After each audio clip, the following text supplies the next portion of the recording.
todos e bem-vindos à minha coluna para Carta Capital. Bom, como você já deve ter visto em algum local desta tela, o tema da coluna de hoje é liberalismo e neoliberalismo. E se você é um millennium sem nenhuma perspectiva real de casa própria, acesso universal à saúde ou educação de qualidade e pública, esse vídeo é para você. Eu gosto de começar as coisas pelo começo. E para que haja alguma coisa, primeiro tem que ter havido alguma coisa. Então, liberalismo é uma corrente filosófica da economia política que começa a ter as suas bases teóricas delimitadas pelo John Locke, ou, como eu costumava chamá-la no ensino médio, João, você tá louca. Porque a bonita defendia ideias contra os mandos e desmandos, né, de um governo absolutista, de reis absolutistas na Europa, e em prol de uma liberdade a uma burguesia ascendendo ao poder na Europa ali no século XVII. Como todo filósofo e toda filosofia que origina a corrente teórica, as ideias do Locke serão mais ou menos deturpadas. Por exemplo, a Mona defendia que propriedade deriva de trabalho. Logo, se você é um herdeiro ou um burguês safado, você não poderia ter direito à propriedade, segundo o liberalismo. No capítulo 5 do seu segundo tratado, publicado anonimamente em 1689, o Locke argumenta que propriedade, tanto de bens quanto dos meios de produção, poderia ser justificado pela honra do trabalho ou pela benesse de produzir coisas que a sociedade precisa. Pelo menos onde há terra suficiente e boa deixada para os outros. Esse é o parágrafo 27. Locke acredita que a propriedade precede o governo, e este governo não poderia, assim, dispor arbitrariamente das propriedades e dos súditos. É engraçado que essa corrente filosófica se populariza e se espalha pela Europa durante os séculos 17 e 18, né? E ela é uma liberdade de uma burguesia que quer se ver livre do jugo desses reis absolutistas e quer expandir os seus negócios para as colônias, né? Quer estar livre para escolher com quem e por quanto comercializar. Mas, para as populações negras que serão escravizadas, para as populações locais de indígenas que serão exterminadas e para as mulheres que serão queimadas na fogueira, não é liberalismo. É só a primeira fase de acumulação primitiva do capital. Gradativamente a gente vai ver essa lógica ganhando aderência tanto dentro do mundo velho da Europa quanto para o mundo novo, para as Américas e para outras colônias. É importante entender que essa lógica, essa nova filosofia, ela legitima a ascensão de uma classe ao poder, a burguesia, que ao ascender ao poder vai formatar um novo Estado burguês, com práticas e instituições que a legitimam como natural. Esse cenário liberal, que eu espero que já vá ficando claro que só significa liberdade para a burguesia do jugo do rei, mas continua significando dominação da burguesia sobre os meios de produção, o aparato do Estado e todos os corpos subalternizados. Vai se estender por todo o século do capital industrial no XIX e durante o início do século XX, quando potências europeias que vão começar a entrar em conflito e fazer alianças pelas colônias da África vão começar uma corrida armamentista que vai daí a algum tempo desembocar na Primeira Guerra Mundial. O liberalismo vai ter uma adesão mundial até a quebra da Bolsa de Valores norte-americana em 1929.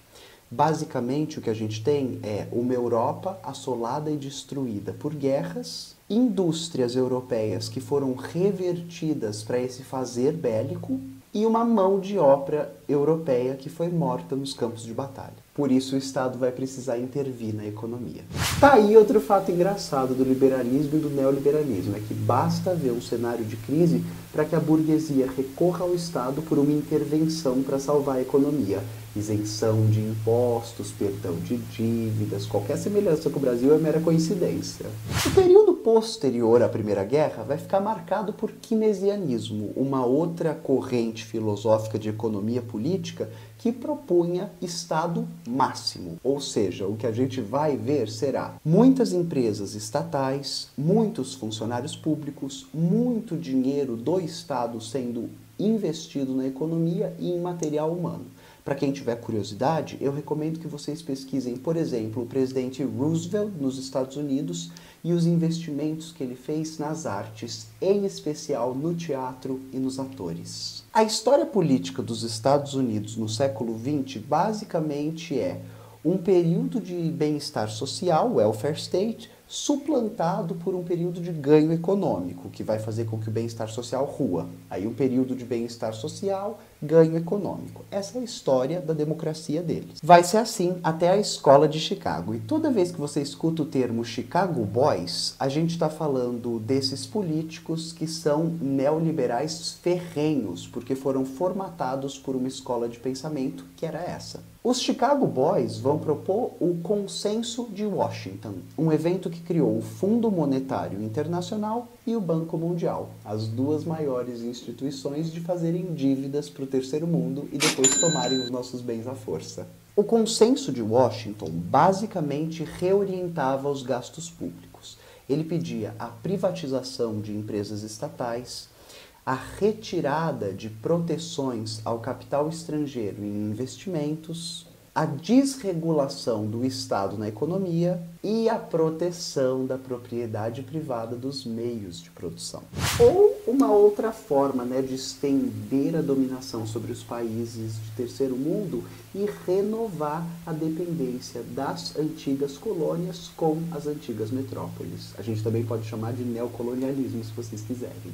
Os anos 70, 80 e 90 vão marcar um acréscimo às desigualdades do mundo, fruto de políticas neoliberais que vão propiciar a uma elite burguesa, em especial do norte do globo, um acúmulo de riquezas sem precedentes. Aqui, no sul do globo, o que a gente vai ver é um endividamento, ditaduras militares financiadas pelos Estados Unidos para que a gente nunca deixasse de ser mercado consumidor de matéria industrializada e exportador de commodity, e por fim um recrudescimento do estado de bem-estar social. Duas figuras políticas emblemáticas que exemplificam bem o que significa neoliberalismo podem ser elencadas através do então presidente dos Estados Unidos, Ronald Reagan. Ele disse que seguro-desemprego seria um período de férias pago pelo Estado para vagabundo.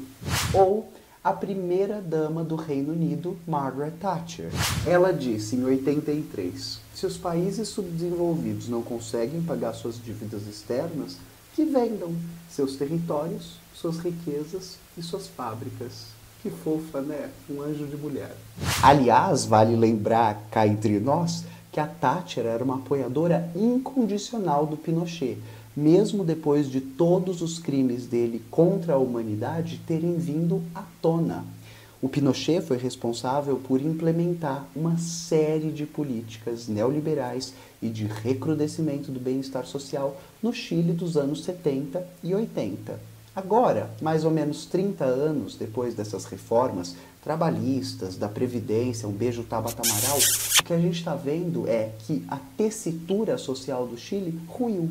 E uma sociedade focada em austeridade, em eficiência, em não intervenção do Estado na economia, resultou em não existe escola pública, não existe saúde pública, não existe aposentadoria pública e as pessoas estão vivendo em estado de miséria. Eu espero que aqui esteja ficando mais ou menos explícita a ideologia neoliberal. Aqui no Brasil, quando a gente pensa em neoliberalismo, a gente logo se lembra do Fernando Henrique Cardoso, que durante os seus mandatos privatizou um pouco mais de 100 empresas estatais.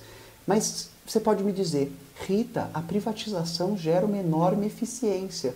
E eu vou te falar, claro, anjo, olha para a Vale. E aí depois você me explica o que aconteceu com Brumadinho, Mariana e com todas as outras barragens que agora, enquanto você assiste o vídeo, estão correndo o risco de erodirem e matarem pessoas e causarem impactos ambientais irreversíveis no nosso país. Você acha mesmo que o capital estrangeiro está ligando para isso?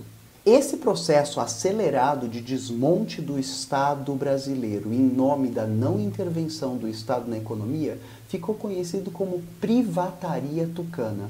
Privataria era um mix de privatização com pirataria, porque assim, magicamente, quem acabava comprando as empresas do Estado brasileiro eram os estados de outras nações. Para encerrar, eu peço que a gente olhe para os exemplos da periferia do capitalismo onde o Estado se pretende mínimo e se pergunte, mínimo para quem? Porque ele é mínimo na hora de cobrar impostos e taxar as grandes fortunas dos bilionários, dos acumuladores de riqueza, dos geradores de desigualdade social. Mas ele é sempre máximo na hora de vigiar e punir. A gente pode, por exemplo, elencar o Rio de Janeiro para que essa figura vá ficando mais clara. Quando o Estado intervém com a sua força máxima nas comunidades, as sobrevoando com helicópteros, granadas, fuzis, tanques de guerra, 80 tiros em um carro, 120 tiros em outro, e aí a gente descobre, engraçado, não era para o Estado ser mínimo? Um outro exemplo do Estado não mínimo é todas as vezes que uma dessas grandes empresas, grandes corporações ou pessoas muito ricas, um beijo Neymar, se esquiva de pagar impostos, tem dívidas perdoadas ou incentivos fiscais difíceis de explicar. Bom, por hoje é só. Até daqui 15 dias se o Docs não me pegar. Um beijinho. Tchau.